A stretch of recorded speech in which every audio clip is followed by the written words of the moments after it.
What's the deal with Aquatanks. Could he go on the land, or was he just restricted to water? I think I saw him on land a couple times.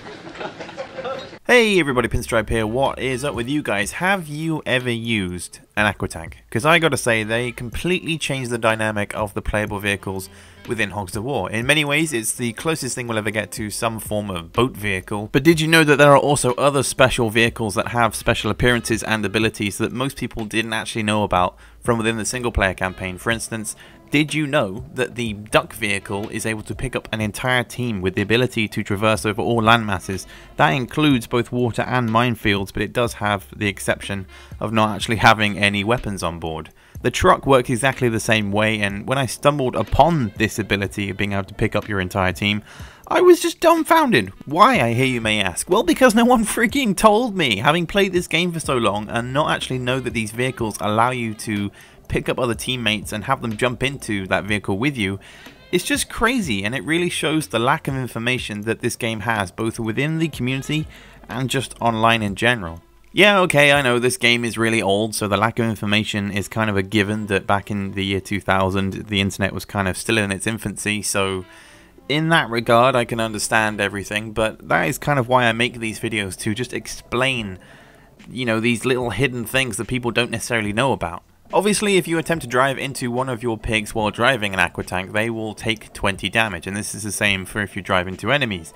This tank is of course equipped with a bazooka and 3 mortars, but it would be awesome if the mortars actually did some kind of damage. So upon impacting, the initial shell only does 15 damage, which then follows up by a splitting of 3 shells, which I believe do 20 damage, but I don't really care about because the mortar just sucks with the Aquatank. So unless the enemy has low health, I just say stick to the bazooka.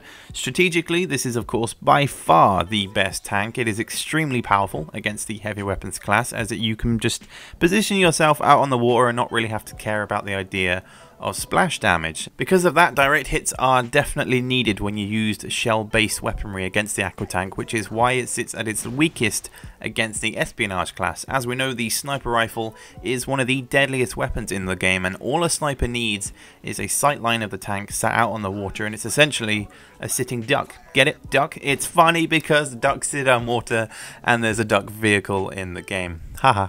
So despite its strengths and weaknesses, this tank is a complete change to how a round can be played. It provides the player with a vehicle that can be driven on land and on water, as well as being able to drive through minefields while taking minimal damage. Most Aquatanks sit with a default 150 health, which essentially provides armor for the pig sat inside it. Unlike a pillbox or a tank, however, the player is not confined to being a stationary turret, so they can reposition themselves wherever they please. However, it can be complicated for new players to understand the angles and the level of accuracy needed when sitting upon a hill or an incline. So what I mean by this is that the tank's gun by default is always pointing forward, so it's up to the player to reposition it in order to fire off a shot from a more diverse angle.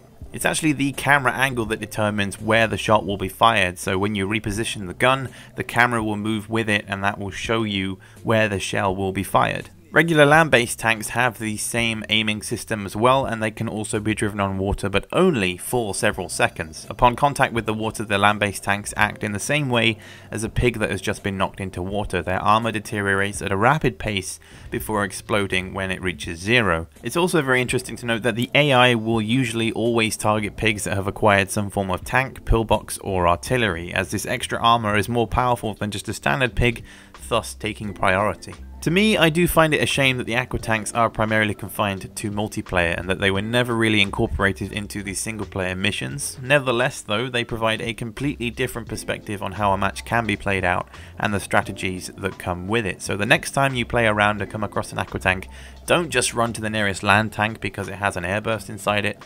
Jump into that Aquatank, take it for a swim, and just enjoy its tactical advantage. But you know, watch out for snipers. Overall though guys, that is going to wrap up today's video. Just a short one here on the wonderful Aquatank. I hope you enjoyed. Let me know your thoughts on it in the comments below. Did you also know that the trucks and the ducks could be used to transport your entire team? Let me know your thoughts in the comments. I'd love to hear from you. In the meantime though, that, as I said, is going to wrap everything up, so plenty more content on the way. Don't forget as well to join my Steam group, which has kind of been a bit quiet recently. All I've really been doing is posting announcements and stuff, so I'm hoping I can get more discussions going on there as well. The links to everything as well will be in the description, so I will catch you all later for the next one.